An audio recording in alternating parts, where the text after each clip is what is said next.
Aviators, engineers, and dreamers are always trying to push the envelope. But sometimes the envelope pushes back.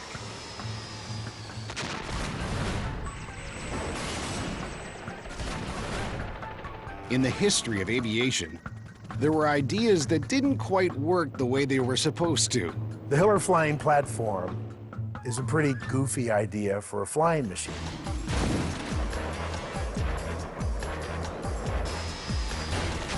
There were ideas that were just a little ahead of their time. I flew it every chance I got. I was sorry they canceled it. I would have been flying it yet. And there were ideas that just wouldn't fly. The way they came up with this idea is either they were drunk or somebody had seen a science fiction movie.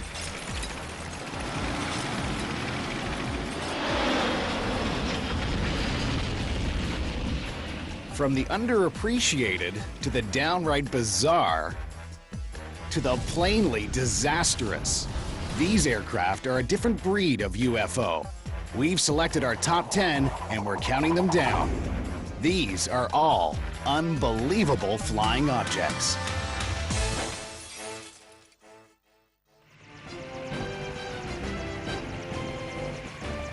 The second half of the 20th century was a bold era in aviation. It was the dawn of the space age, the infancy of the jet age, a time when test pilots joined ball players as national heroes. The Cold War had changed the calculus of aviation, and suddenly anything seemed possible, or at least worth trying. The mentality was, let's make it and try it and see what happens. Some of it worked, some of it didn't. Some of these airplanes went faster than you could imagine, and some of them flew straight into the ground. But there's an old saying, just because something can be done doesn't always mean it should be. These are the stories of 10 aircraft from the annals of aeronautics that might be better called error-nautics. We were willing to make mistakes. We were willing to try things that we might not have tried in a different period of time. We almost had to crash to learn. With the full benefit of 20/20 hindsight, we count down these ill-fated, unbelievable flying objects from number 10 to number 1.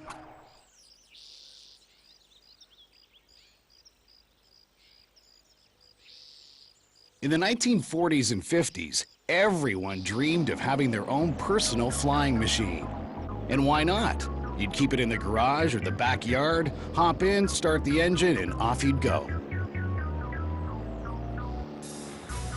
In the early 50s, a government engineer named Charles Zimmerman had an idea.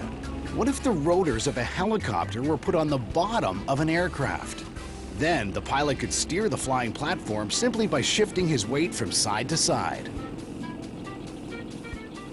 All sorts of models came out with names like Helovector, Aerocycle, Propcopter. There was only one tiny problem nobody seemed to notice. One wrong move and the pilot could fall through the rotors and end up as human gazpacho. These things were like flying Vegematics. But one of them caught the US Army's eye. This is the Hiller flying platform. This is probably the closest that anybody has come to developing a true magic carpet ride. The thinking went, you could put a soldier on the Hiller and he could zip across the battlefield. All you had to do was pull the cord and start her up, just like a lawnmower. Flying platforms offered the potential for freeing the infantrymen from the restrictions of the terrain. The flying platform consists of a large duct. Contained within the duct are the engines that power the main rotors that lift it. The Hiller used a ducted fan to give the vehicle lift, including 2 counter-rotating propellers. The duct eliminates the turbulence that would normally form at the tips of the rotor blades, making the propeller more efficient. To control the aircraft, the pilot would simply lean in the direction that he wished to travel. Lean right, lean forward, go forward. Very simple in concept, but a little bit more difficult in execution. Just looks like it'd be a riot to be in this thing, and you could almost charge people to do this at a carnival. Just a great idea. A simple throttle governing engine speed and a yaw control, and presto, you've got a one-man airborne fighting machine. It's more like a flying lawnmower. You could cut a lot of grass with a Hiller flying platform. At least a lawnmower is stable. The Hiller was a challenge to stabilize and control, especially for a GI playing amateur pilot. As you would gain speed, the leading edge of the platform would generate more lift than the trailing edge. As a result, the front of the platform would begin to pitch up, so you can never exceed maybe 15 miles per hour or so. The flying platform was also unstable above 10 feet. Hey, at least the soldier could fly 10 feet high. And the idea that a soldier could fly that thing and then fire a weapon is crazy. As you see from the pilot leaning forward, when you lean forward or raise your gun and change the center of gravity of the platform, it's going to start moving on you. Totally unstable, too slow, impossible to shoot from, and better suited for cutting grass. For some reason, the Army canceled the program in 1959. In our countdown of unbelievable flying objects, the Hiller flying platform is number 10.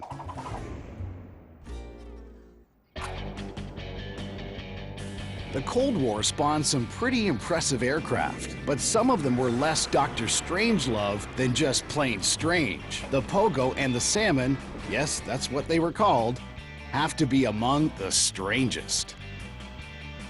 In the early 50s, the Navy was looking for a vertical takeoff and landing, or VTOL, fighter aircraft that could operate off of almost any Navy ship. That way, if the dreaded Soviet nuclear attack ever came, the Navy's fighter aircraft would be spread out instead of being sitting ducks. So the result of this was a competition between two aircraft for a vertical takeoff and landing fighter plane. The Navy awarded contracts to two competing manufacturers, Convair and Lockheed, to develop prototypes. Convair came up with the XFY-1, also known as the Pogo. Lockheed designed the XFV-1, nicknamed the Salmon. Both these planes were designed to sit on their tails, so they would be ready for vertical takeoff. It would have been great if that had been their only major quirk. For example, the Salmon needed a specially built cradle to raise it into launch position. Talk about swimming upstream. It took 3 years to develop a prototype for the Pogo. The first flight tests were conducted inside an old blimp hangar with a tether attached to the nose for safety. Then it was time to move the Pogo outdoors, minus the lifeline for the pilot. A Marine aviator named Skeets Coleman was the first and one of the last to actually fly one. The pilot had to climb a ladder to reach the Pogo's cockpit, more than 20 feet off the ground. His reclining seat back would be in almost horizontal position, like an astronaut's. The most frightening thing about flying the Pogo was the terrible position in which the pilot was located. Johnny Nabel was one of the only other pilots besides Skeets Coleman to attempt to fly the Pogo. When it came my turn to fly, I was foolish enough to think that I could jump in it and fly it, and I almost wrecked the aircraft doing it. A new aircraft, a radical new concept, so who needs training? The Pogo idea proved that the test pilots of the 1950s were fearless. The XFV-1 was piloted by Herman Fish Salmon. The plane was actually nicknamed after him. But someone must have figured Fish wasn't a cool name for a plane, so they nicknamed it the Salmon instead. Okay. Both aircraft were powered by two counter-rotating propellers on the nose. The Allison YT-40 turboprop engine would provide enough sheer power to give the aircraft lift without the benefit of wings. Once airborne, the aircraft would slowly nose down until it flew horizontally like a conventional airplane. Then, the pilot would simply transition back to vertical mode for landing. Sound easy? It was probably not too bad to take off. You know, I could take it off. You could take it off. Getting it back on the ground is another story. The problem was the pilot had to land the plane on its tail backwards while looking over his shoulder. Only sissies would use rear-view mirrors. So you had to keep your head inside the cockpit, try to twist your head around in this manner, and if you'd like to get a feel for what it was like, try parking an automobile in parallel parking sometime by going this way instead of leaning over and looking at the curb. But while the Pogo was at least enjoying limited success, the Salmon was floundering. In 2 years of testing, it was never able to take off or land vertically. And if the Pogo and Salmon were having so much trouble with vertical landings on good old stable terra firma, how were they ever supposed to land at sea? Imagine now doing this, approaching a ship's deck that's pitching in violent seas and trying not to flip the thing over as you contact the surface. Virtually impossible. During the final stages of the Salmon program, a Lockheed engineer actually admitted that test pilots were afraid to fly it. Test pilots afraid? No one was actually killed flying these aircraft, but by the mid-1950s, the Navy decided the Pogo and Salmon had the wrong stuff, and both programs were scrubbed. Pogo is a well-engineered design for a concept that was ultimately flawed. These aircraft may have been weird and impractical, but they contained the seed of an idea that just needed nurturing to grow. It just took a little time and a lot more technology. A decade later, the Harrier jump jet became the world's premier vertical takeoff and landing aircraft. And you don't need rear-view mirrors to land it.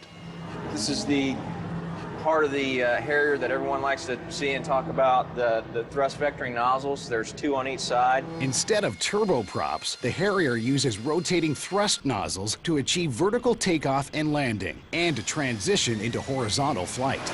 The genius of the Harrier is that it maintains the same flight orientation that a conventional aircraft does. Unlike the Pogo, where you had to change the entire orientation of the aircraft for vertical takeoff and landing, on the Harrier, it's simply nozzles that are redirected. And when the pilot wants to transition to hovering flight, in normal flight, these will be pointed directly aft. He moves the nozzle lever in the cockpit, right next to the throttle, down, and these point down, and the airplane will come to a stop, and he'll be hovering with all the thrust from the airplane coming down. And while the solution is different, the Harrier is the not-so-crazy derivative cousin of those unbelievable and barely flying objects. The Salmon fishtailing its way to total failure at number 9, and the Pogo coming in at number 8 because it actually did take off and land vertically. Our next aircraft was what you might call a kissing cousin of the Harrier. Say it's the late 1960s. You look up and this is what you see. An airplane with mutant wings, flying like a helicopter. No, you're not hallucinating this time. You're looking at the CL-84 Dynavert, an airplane that was so unbelievable it really should have succeeded. The CL-84 came along at the end of the 1950s and into the 60s and 70s, and it was part of a long search for an airplane that would take off like a helicopter, cruise at airplane speeds, and land as a helicopter on a fairly confined space. It's got to be 33 years since I've seen this. Here's my name on here, still there, after all these years. Doug Atkins was the chief test pilot for the CL-84 program in Canada. Yeah, this has to be one of the hottest airplanes I've ever flown, with all that glass on top, and that was because it had a frangible top, and you had to, if you were going to eject, you ejected through that frangible glass. Built by Canadair, the Dynavert could fly horizontally like a normal airplane. But its wings could tilt, allowing the Dynavert to take off and land vertically like a helicopter. The whole wing moving up and down was moved by that screw jack. And that was a very, very primary piece of the equipment. The Dynavert could also hover, fly sideways, and even backwards. With this airplane, it had both very high speed and it was superbly maneuverable. Of course, you get into this mode where you're going to do a 360-degree turn, where you just wind the tilt up, wing tilt up, and you're driving your lift vector into the center of the turn, and you can literally do a 360-degree turn in a 200-foot diameter. The Dynavert was much faster than a helicopter, with flight speeds up to 330 miles per hour and a range of up to 2,400 miles. To take off vertically, the pilot simply pushed a thumb wheel on the joystick and the wings would rotate to a 90-degree angle, putting the propellers in a horizontal position like a helicopter's. Sometimes the tilt wings had a mind of their own. engineering had assured me, absolutely assured me, that this thing would never move uncommanded. And I'm flying along north of Montreal one day, and all of a sudden, I'm going slower and up, and here's the wing going up. I looked at my thumb, it was not on the wing tilt mechanism, and that thing had run away. In addition to its vertical takeoff and landing abilities, the CL-84 had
out the kinks, Canadair looked for customers. The timing couldn't have been worse. The Vietnam War was coming to an end, and during the war, helicopters had proven themselves as the vertical takeoff and landing workhorses. So, let's see. Helicopters, in. Weird planes with propellers and tilting wings, definitely out. I flew it every chance I got. I was sorry they canceled it. I would have been flying it yet. In fact, with my name on it, they could give it back to me. So, was the Dynavert a crazy, impractical idea, or maybe just a little ahead of its time? After all, a mere one generation later, there's the V-22 Osprey, an airplane that combines vertical takeoff and landing and short takeoff and landing capabilities. Sounds familiar, eh? We can go to the same landing zones that helicopters can go, but we can fly higher and fly faster than they can. So what changed? Instead of tilt wings like the Dynavert, the Osprey has tilt rotors. You can see the nacelles up here, and within that are our engines and our gearboxes. And what those do is they actually move all the way back to 96 degrees, and they can come forward to 0 degrees. And, like the Dynavert, it's taken the manufacturer a couple of decades to iron out the kinks. It's a very advanced cockpit. We actually have 3 flight control computers that allow us to be able to phase in and phase out either helicopter or airplane controls as we change from airplane to helicopter modes. With cutting-edge controls, the Osprey was able to lick some of the problems the Dynavert couldn't. So where to rank the tilt-wing plane that could, but didn't, yet paved the way for the Osprey? For giving it the old Canadian try, the CL-84 Dynavert comes in at number 7.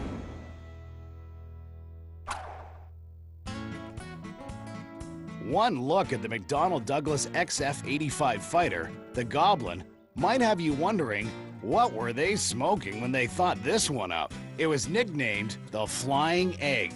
It looks like somebody took an egg and stuck some wings on it. And you can see that it's extremely small from the tail all the way up to the nose, not very big at all. The Goblin is another crazy aircraft designed in the 1950s and proves the axiom of aviation that if an airplane looks good, it'll fly good. And the Goblin is not a good-looking airplane. Believe it or not, there actually is a rational explanation for this tiny jet fighter with the stubby little wings. After World War II, the Air Force thought bombers should have their very own personal escort fighters. And what better way to make sure one is there when you need it than to carry it along with you? Latching onto the bomber like a mosquito on steroids, the Goblin earned the designation Parasite Fighter. So the idea was for this Parasite fighter to be carried inside the bomber like a B-36 and then be released to fight off the hordes of the enemy fighters, and then be recaptured into the airplane and flown along. Well, that just isn't going to work. The Goblin was designed to be carried in the bomb bay of the B-36 Peacemaker. That would be a tight squeeze for a fighter jet. The Goblin was going to have to be mighty small to fit. Really small. At 14 feet from nose to tail, the entire aircraft was shorter than the wingspan of some jet fighters. A conventional tail and elevator wouldn't have fit into the bomb bay of the mothership.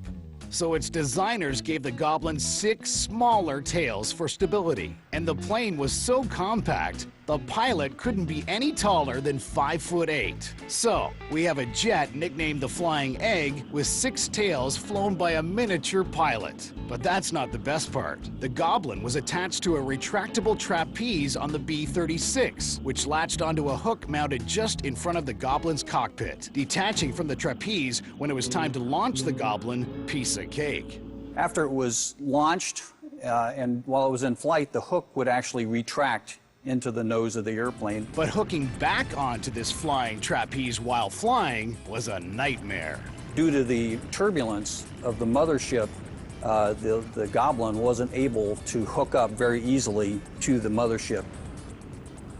In one incident, the Goblin collided with the trapeze, smashing the canopy and forcing the pilot to make an emergency landing after plunging 40,000 feet. And since the Goblin wasn't intended to ever actually land, they never bothered to fit her with landing gear. Oops!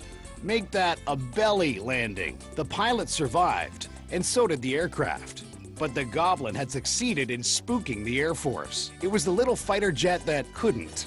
It was no match for Soviet MiG-15s. It was no match for anything. The project wasted about $1 billion in today's dollars before the government pulled the plug. The Flying Egg was more scrambled than well done, and flying it was no yoke. In our countdown of unbelievable flying objects, the Goblin ends up at number 6.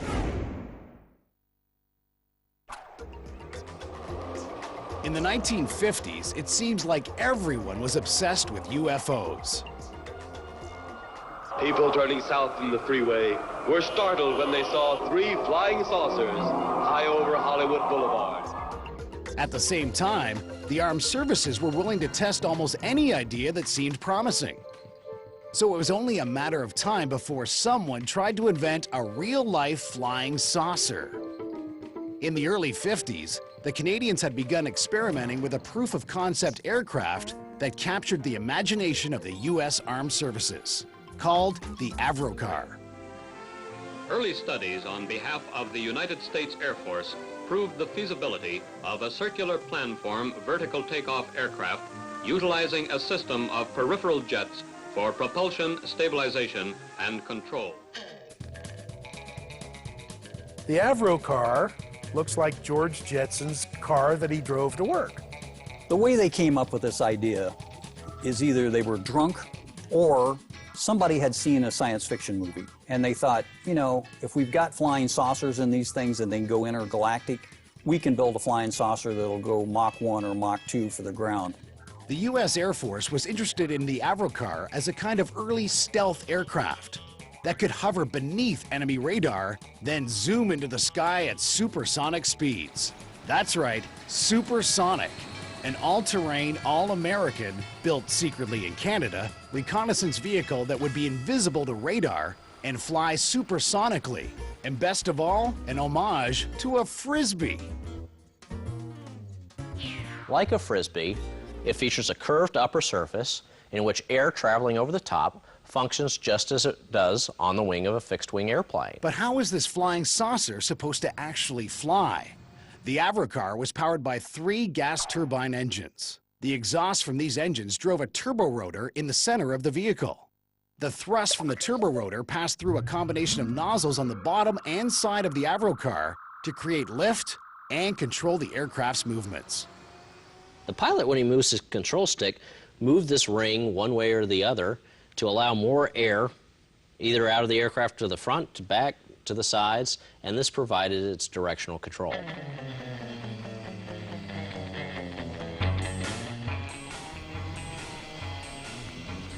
In theory, the Avrocar should have worked great, but in reality, it performed pretty dismally. Its unusual propulsion system left the Avrocar underpowered and seriously unstable, and the flying saucer rocked and rolled its way through early flight testing.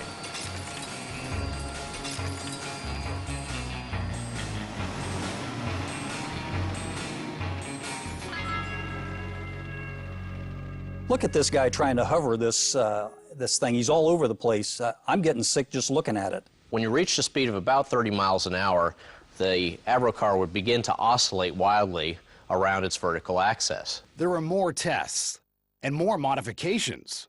The nozzles were repositioned again and again. Eventually, it began to sink in. The Avrocar was never going to fly very fast or very high without wobbling. In fact, the fastest the Avrocar ever flew was 35 miles per hour. That's Mach 0.04.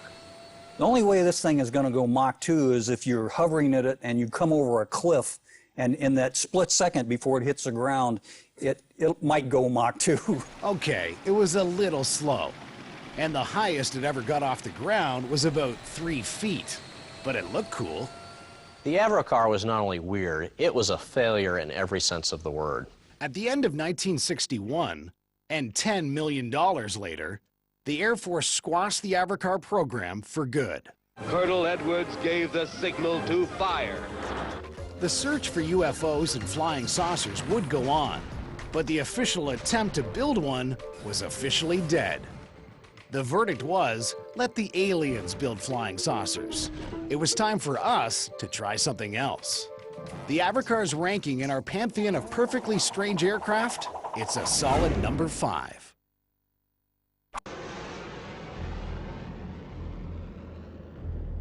There's nothing unbelievable about the Avro Aero supersonic fighter. It's only what happened to the Aero that's hard to believe. The first thing you see when you see the Aero is it's just a gorgeous airplane. It is a beautiful airplane. Unfortunately, it's a beautiful airplane that came along probably at the wrong time. And there she is. Lauren Ursel was a test pilot in the Aero program in the 1950s. He hasn't seen the aircraft for nearly 50 years. It's magnificent. It's just magnificent. It almost makes me think it's the real thing. This is an Aero replica at the Toronto Aerospace Museum. All of the original Aeros are gone, but more on that later. I'll open up the clamshell doors for you, and you can have a look inside. The Aero was a remarkable aircraft for its time. In fact, this sleek supersonic interceptor was actually ahead of its time. In flight, the Aero was beautiful. It was an elegant thing to see. You cannot appreciate the elegance of the shape of the aircraft when it's sitting on the ground. In the air, it was, I can only describe it as a thing of beauty.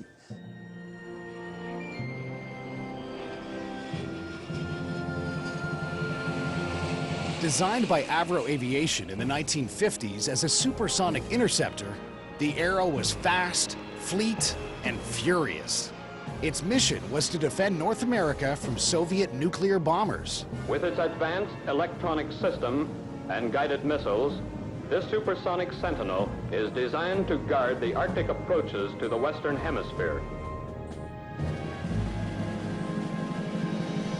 Developed for the Royal Canadian Air Force, the Aero became an intense source of pride for all of Canada, possibly even edging out hockey and maple syrup, at least for a little while. Everybody thought they were doing something significant, and we were. The Aero was one of the most advanced aircraft of its time. One of the first things that's remarkable about this aircraft is its size. This airplane is 77 feet long and has a wingspan of 50 feet. And it carries a fuel load in the vicinity of 2,700 gallons. The Aero had a swept, or delta wing design to facilitate supersonic flight, and the leading edges of the wings were notched to minimize turbulence. The Arrow was to be powered by 2 Orenda Iroquois engines that would deliver 3 times the thrust of the closest rival, but weighed 30% less. And the aircraft featured a new fly-by-wire design, using electrical signals to move flight control surfaces, instead of the more conventional hydraulics in use at the time. 10,000 employees swarmed to the margins of the field to watch the product of their hands and brains at this climax to the years of creation. Despite a few mishaps, unlike most of the other planes in our countdown, the Arrow actually performed even better than expected. On its 3rd flight, the Arrow flew supersonically. On its 7th flight, it exceeded 1,000 miles an hour while climbing. It flew faster and higher than any other fighter jet at the time, with speeds approaching Mach 2 and altitudes of nearly 60,000 feet. Well, the Martin Baker seat had an elevator on. Lorne Ursel was training to fly the Arrow in 1957. He had successfully completed a high-speed taxi and was looking forward to his first real flight.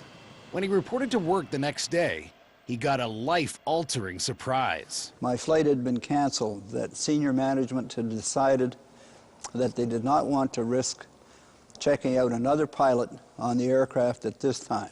Ursel didn't know it, but inside Avro headquarters, there were murmurings that the Arrow would be terminated.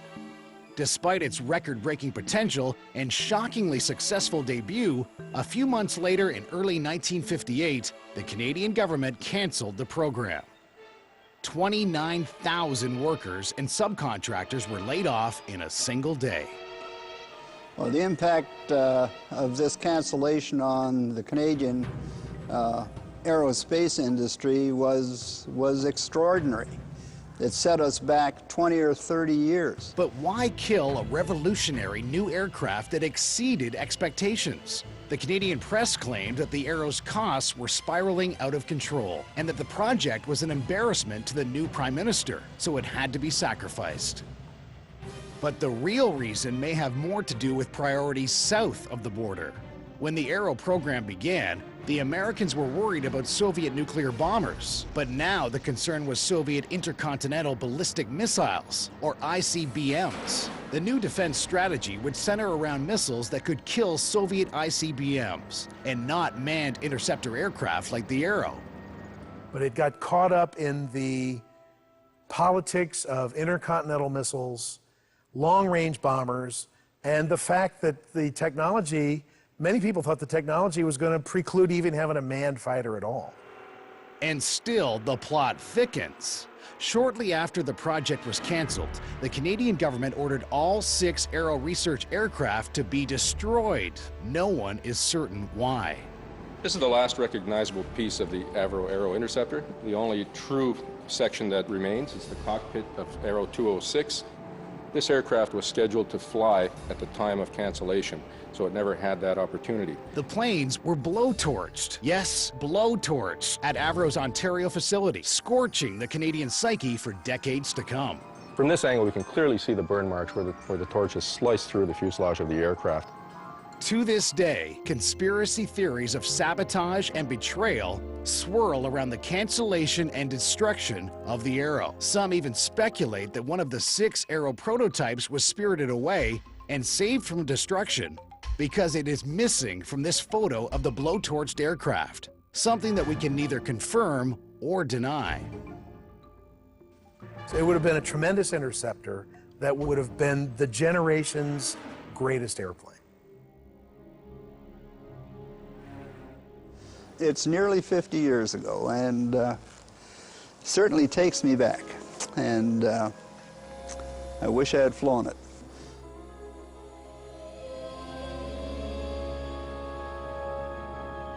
The Arrow, a cool plane that was mysteriously killed at birth, and then had almost every trace of its existence erased. But for us, it soars faster than the speed of sound to the number 4 spot in the countdown of unbelievable flying objects. Surf's definitely up for our next unbelievable flying object. This is the Convair XF2Y Sea Dart, A supersonic fighter jet on water skis. That's my aircraft. I did over 100 tests in the Sea Dart, and I loved it. B.J. Long was a Convair Sea Dart test pilot in the 1950s. When we operated the Sea Dart, both the single and twin ski, we would taxi down the seaplane ramp into San Diego Bay. The Sea Dart had a V-shaped bottom, like the hull of a motorboat. On takeoff, the hull would lift off of the water, and she'd leave the deep blue sea for the wild blue yonder. The U.S. Navy dreamed up the Sea Dart concept as part of a proposed long-range seaplane strike force that wouldn't have to rely on aircraft carriers. The thinking was, with 75% of the Earth's surface being water, that's a lot of runway. Convair Sea Dart is really a cool-looking airplane, but it's just an idea that didn't work. Well, maybe they didn't think this one through totally. After all, putting a supersonic jet on the water, on skis, could be asking for trouble. And we're just guessing, mind you, that salt water and jet engines might not really mix. You know, the whole idea of a seaplane jet just doesn't make any sense at all. It's okay to put propellers on a seaplane and put them up way in the air, but on a jet, just by the nature of its design, and on takeoff, it gets very rough. The seas theoretically could be very rough, and that water is going to go into the engine. Worse yet, the ocean, as it turned out, was not the friendliest runway. It has these giant speed bumps we call waves. It had to be operated on a very calm sea. So imagine in a combat situation, if there was a calm sea, and the airplane returned and the weather changed and you had 3-foot waves, you're stuck. You got to bail out, or you're going to become a submarine and go to see what's on the bottom. You couldn't take off into the swells. You had to take off crosswind so you wouldn't be driving into these big swells. And what about those stylish skis? Turns out they vibrated so violently on takeoff and landing that the pilot was left shaken and stirred.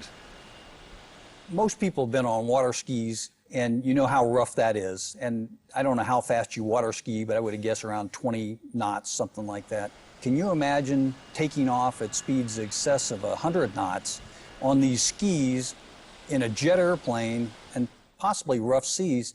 These poor guys are going to lose their fillings before they rotate the plane up out of the water. The vibration would be so bad that I would momentarily go blind from vibration. That's just exactly like having a tuning fork or putting a knife on the edge of a table and twanging it. Did he just say he'd go blind? Not good. From there, they tried to solve it by testing everything possible that they could think of. Everything from a large single ski to a little teeny ski about the size of a surfboard. For all its quirks, the Sea Dart actually did go supersonic during a dive, but it never surpassed Mach 1 in level flight. It turns out it couldn't have because of something called the area rule, which, in fairness to the Sea Dart, came along after the aircraft was designed. So who knew? The area rule says that at speeds approaching supersonic, drag increases wherever wings or fins are attached to fuselage. That drag can be dramatically reduced by making the fuselage thinner, like a Coke bottle, at the attachment points.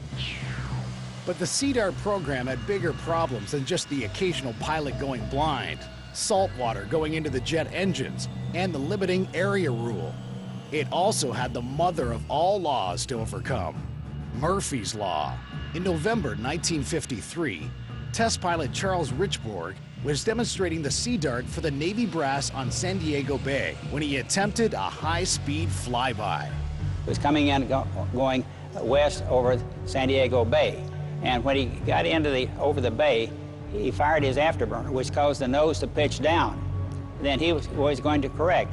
Well, in those days, they had a delay in the system, the way the mechanism was, and he got into a pilot-induced pitch oscillation, and the airplane broke up in negative bending. And he was killed in the impact. It was not the kind of publicity that a troubled plane needed. The Sea Dart program was suspended, and a few months later, it was canceled. The whole concept behind the Sea Dart to take off and land off the water became surpassed by the advent of very large aircraft carriers with steam catapults and the ability to recover very heavy aircraft in very short distances. And the idea of a supersonic seaplane on water skis was sunk for good.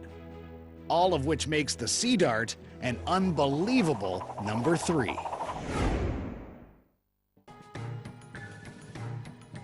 And now, from an interesting idea that might have worked to an idea that was so bad, it puts the horror in horrible. The Japanese Kogisho Oka was a guided missile with the most intelligent guidance system devised to that time. Near the end of World War II, Allied sea and air power were pounding the Japanese war machine.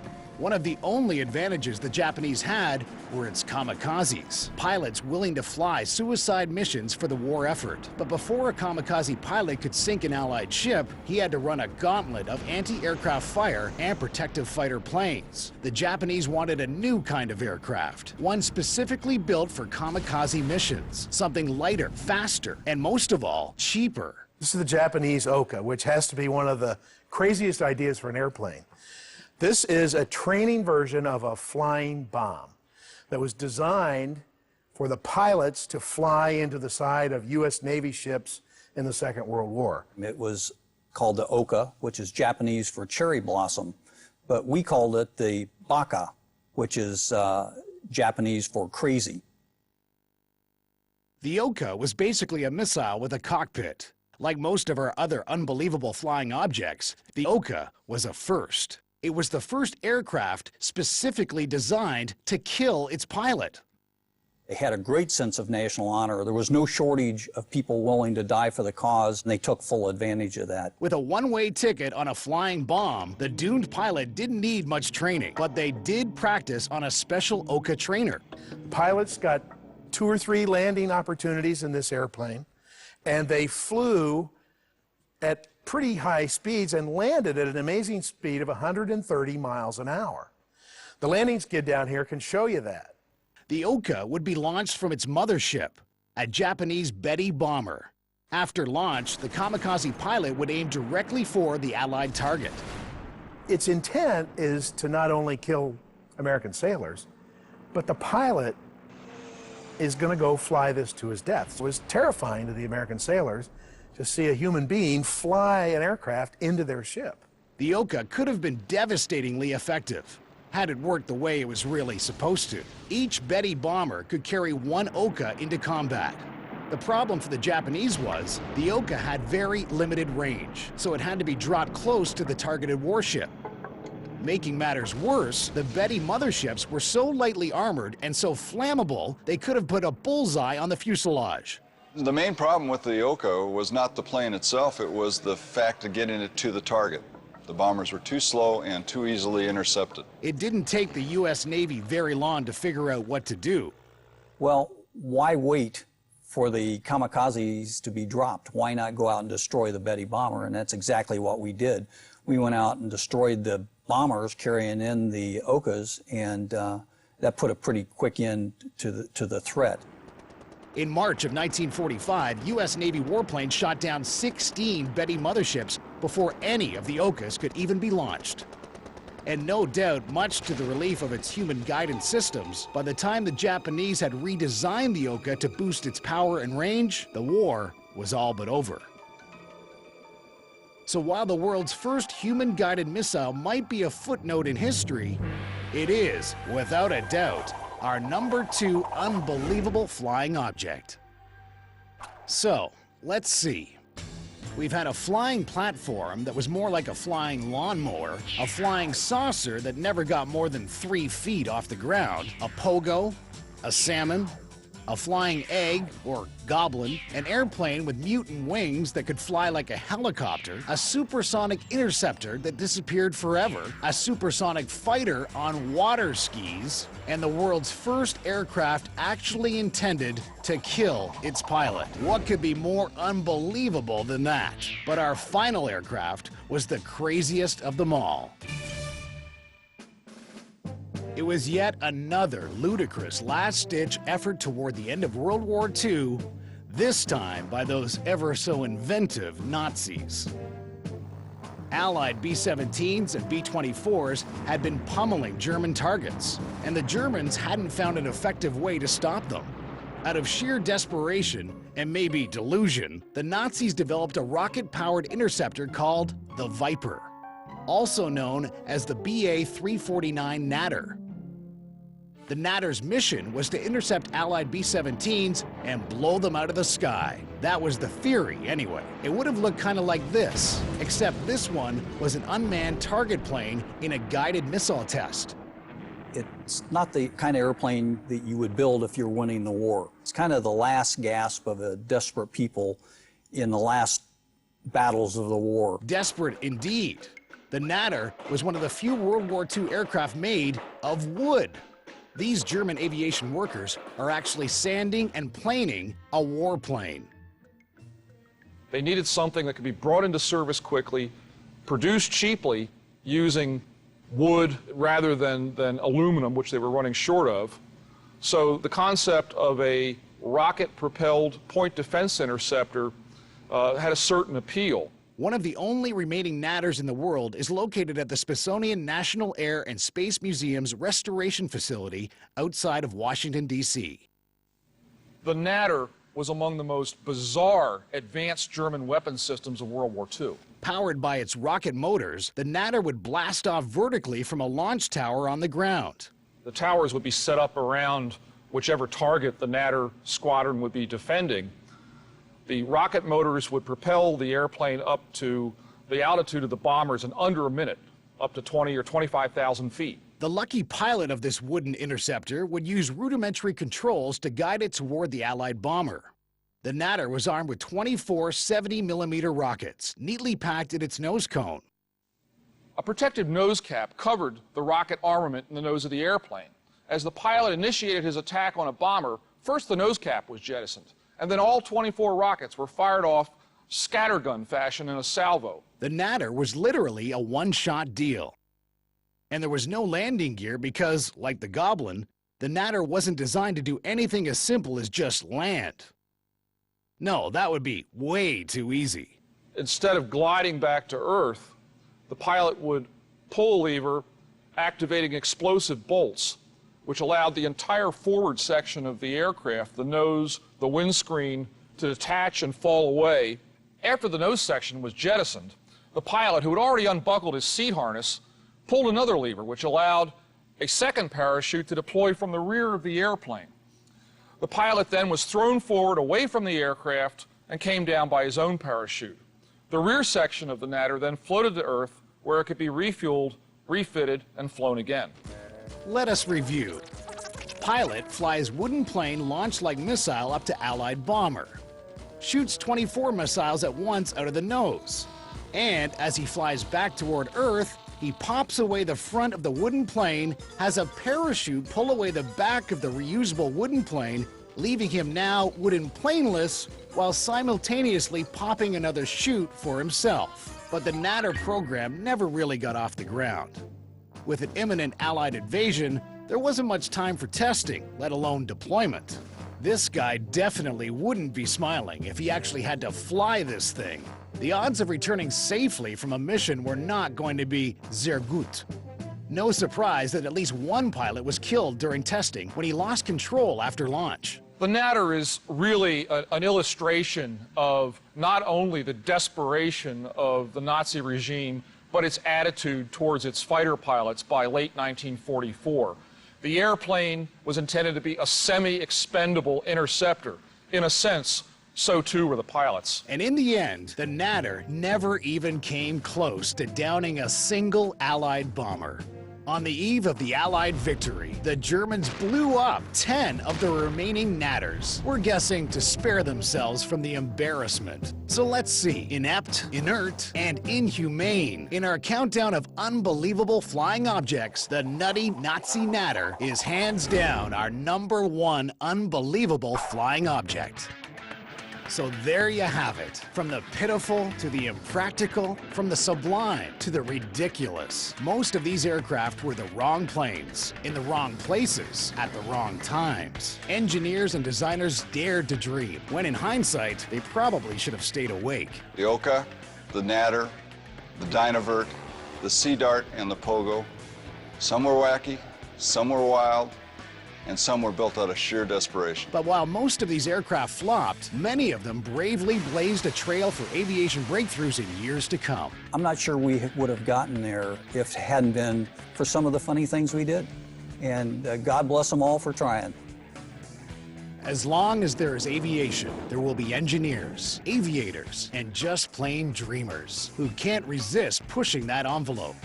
Unafraid of inventing something unbelievable enough to qualify as an unbelievable flying object that just might work.